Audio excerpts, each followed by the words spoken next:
22 minutes past 7.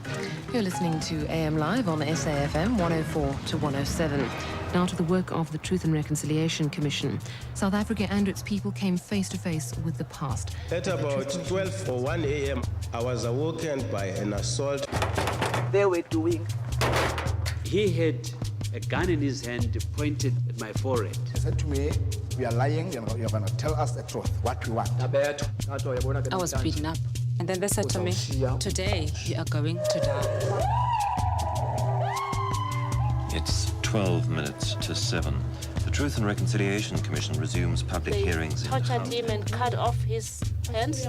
They shot him and blew him up. We were lying on the floor and the police was really firing at us. And the act of opening the magazine was the detonating device for a bomb. Pieces of him and brains, all of it was scattered around. I stepped over the bodies, reached my wife, saw that she had been shot. We buried a corpse that didn't have a head.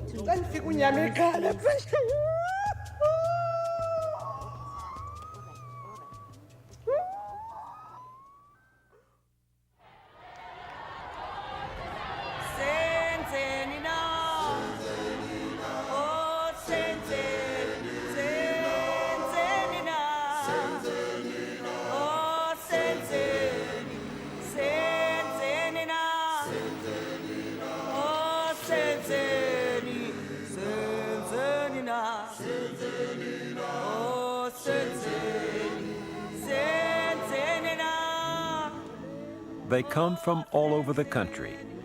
They come to tell their stories. Will you raise your right hand, please? South Africans are on a truth-telling mission about their past. Evidence you give before the truth, the whole truth, and nothing but the truth. The truth, so help you God. A past of unspeakable evil is now being spoken. My story and that of my children is but a minor story in comparison with these others. Our pain is but a mere drop in the ocean of South Africa's suffering. The past has a way of returning to haunt you. It doesn't go and lie down quietly. I now declare that the hearing of the Truth and Reconciliation Commission is now in session.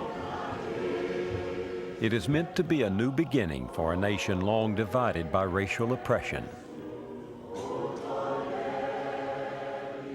We long to put behind us all the pain and division of apartheid. We pray that all those people who have been injured in either body or spirit may receive healing through the work of this commission. We need to say, how do we move together? And we are not going to be able to do that without saying, where do we come from?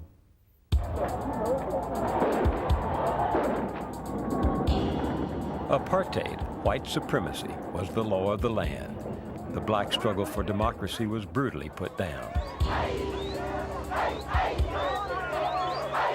As 5 million whites tried to keep 30 million blacks in total subjugation, the government turned South Africa into a police state.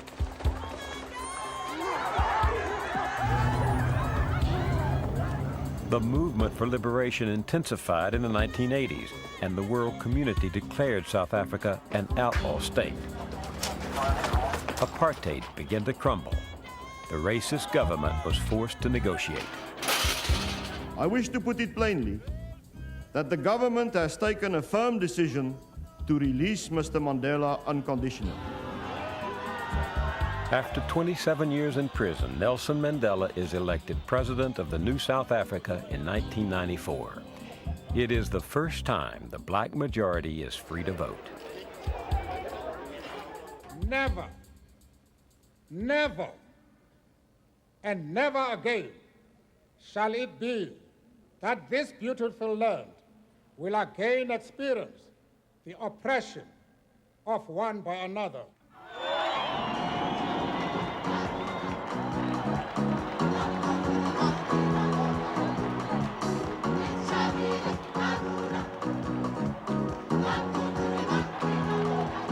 The agreement to dismantle apartheid was a compromise.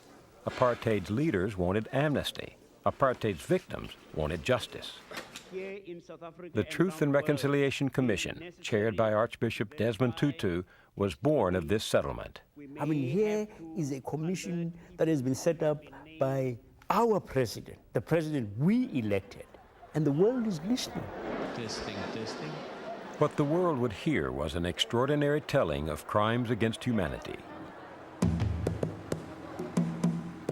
Thousands of former security police, army operatives, local cops, and guerrillas from the resistance movement came forward to apply for amnesty. I am not a murderer.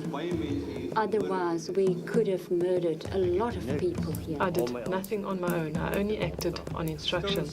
We really thought that the state approved of this in a tacit way. We were not fighting them because they were white. We were fighting them because of their deeds.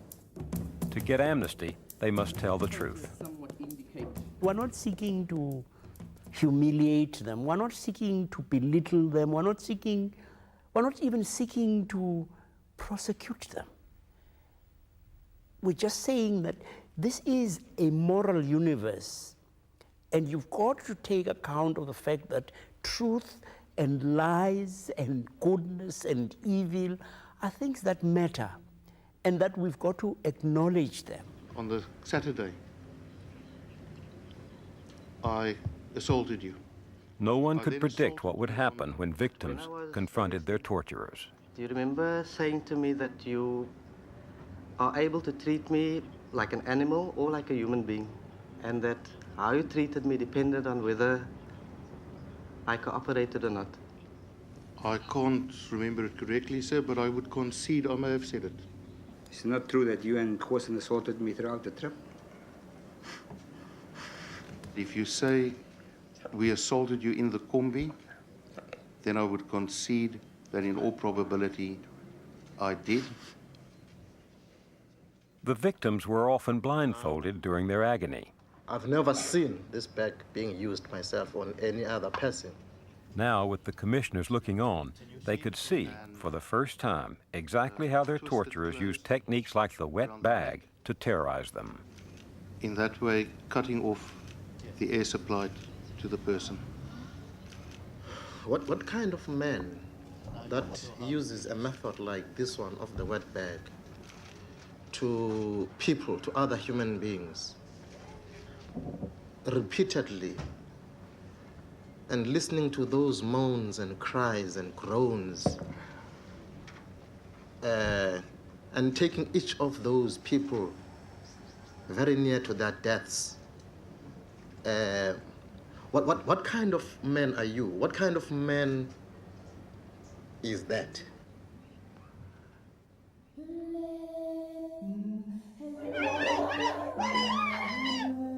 This Truth Commission was different from other countries.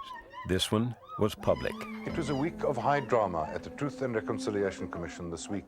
The stories poured out from television and radio in several of South Africa's 11 official languages.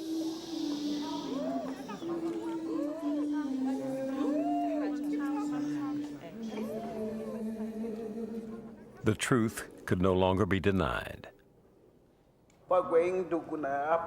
And a stick was put inside your knees and you had to stretch your knees. During that period, you were suffocated.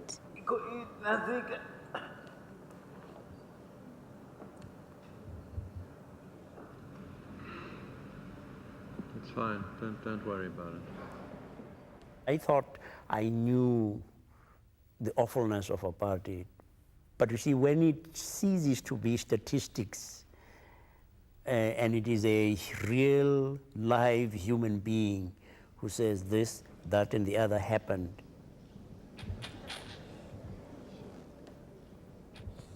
that devastates you. That was the moment.